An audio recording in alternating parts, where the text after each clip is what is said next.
Meron po akong ipapakita na simpleng pamaraan sa ganitong pagdepensa. Pero ako naman talaga po hindi talaga magaling dito sa arnis.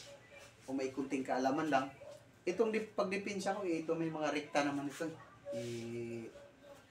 Yan, ang ginagamit kong pang pamalo. Ito yung walang laman to. Boom. Pag gagamit ako dito kasi medyo delikado pag nag-advance ka. Medyo masakit. Yan, ang ganitong pagpalo, ito sa number 3 mga sir. Dito lang ang ginagawa ko pag nag-advance ako. Palo. Yan. Dito agad ako. Kasi kung pagpitik mo dito, counter agad yan. At least, kasi pag i-basic ko to, palo. Dito ako patitira. Ito yung basic. Hawa.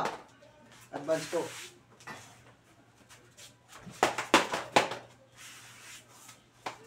Pag tira niya sa number 4, number 4 atas, yan, ito pa rin. Advance ako.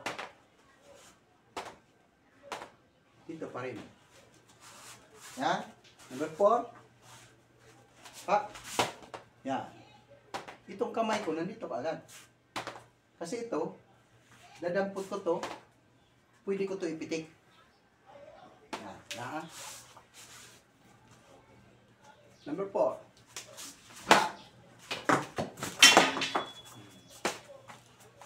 Ganun lang kadali pag kasi ito, pag hindi malalaglag yung pamalo niya, pag malakas kasi laglag yan eh. Kasi force to force. Ito di mo lang. Kahit gagamitan ko ng Agnes, dandahanin ko lang. Kasi pag palo dito, number 4, dito. Yan, dandahan ko ha. Napakasimple lang. Pagpitik dito, pag ito sigurado yan, laglag na yan ng itong pamalaw niya pag tito mo tinira. Pitik mo dito, diretso mo agad pitik sa taas. Pero pag doon pa lang sa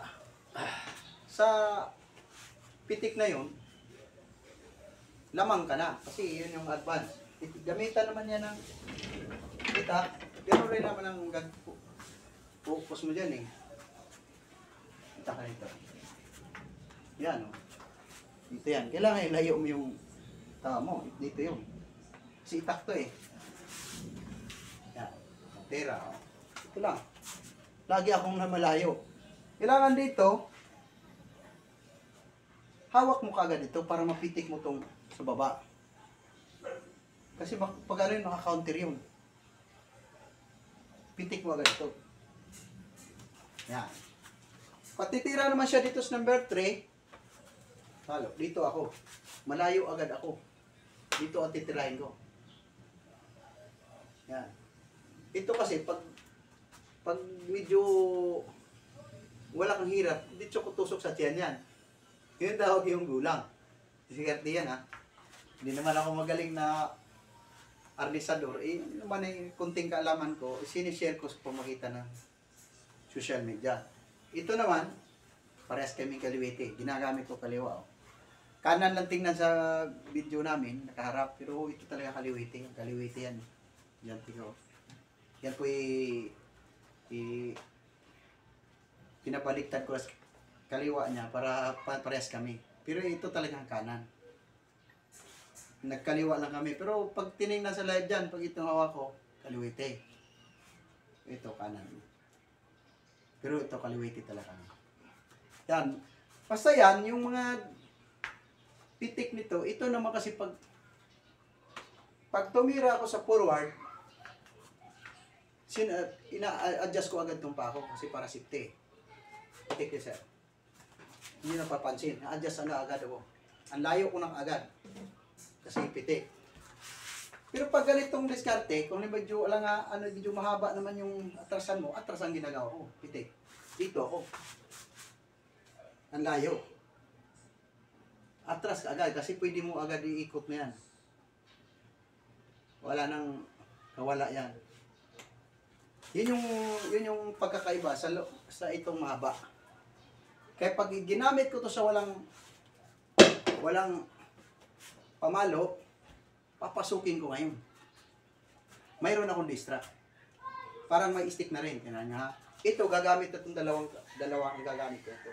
Ito, sir. Dito na ako. Chop.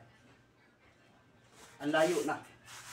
Yun yung, pagpitik ko dito, 1. Pa! Oh. Yan. Kasi ang SIM kasi itak mabigat.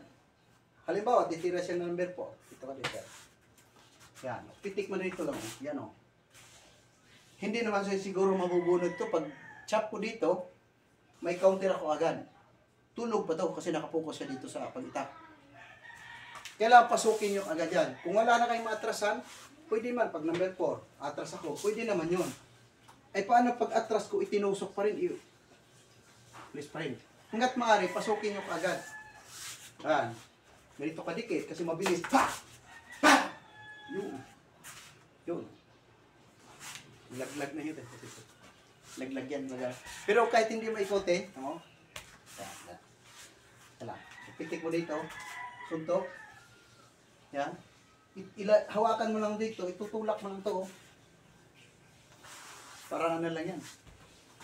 Ay, maraming salamat.